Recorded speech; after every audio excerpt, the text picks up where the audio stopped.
I Waited for You at Dawn, by Claire Ariaho. I waited for him at dawn. The sky over Abuya was bleeding gold, and the streets were still quiet, like the city itself was holding its breath. He promised he'd be there, said he needed to clear his head before the wedding. Our wedding. But he never came. Hours passed. My bridesmaids stopped asking questions. My mother wiped my face like I was the one who did something wrong. By noon I knew he wasn't coming. Ted and I had been together for years. We met at a mutual friend's house in Maitama. He said my laugh reminded him of music. He was gentle, steady, the kind of man who never raised his voice but always made you feel heard. The kind of man who made you believe love didn't have to hurt. We planned everything, not just the wedding of future, but somewhere between choosing centerpieces and picking out curtain colors. He changed. He grew distant, cold, started working late, locking his phone, flinching when I touched him. I asked if he was okay. He said I was overthinking things. I asked if he still loved me. He said,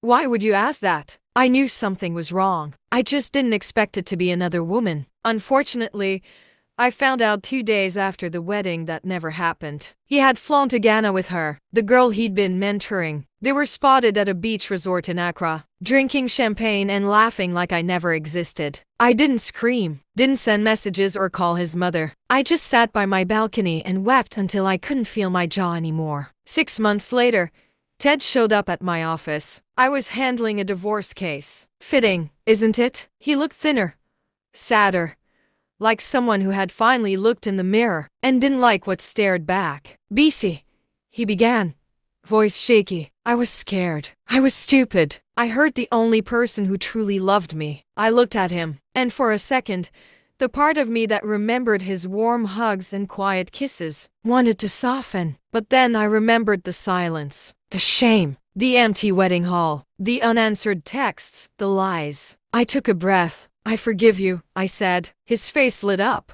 "But I don't want you back." His smile froze. "Ted," I whispered, "you didn't just leave. You shattered something inside me, and I rebuilt myself without you. You're still the love of my life," he said. I shook my head gently. "But you're no longer mine." That night, I walked home under the Abuya sky, no longer waiting for dawn, because I'd become the sunrise.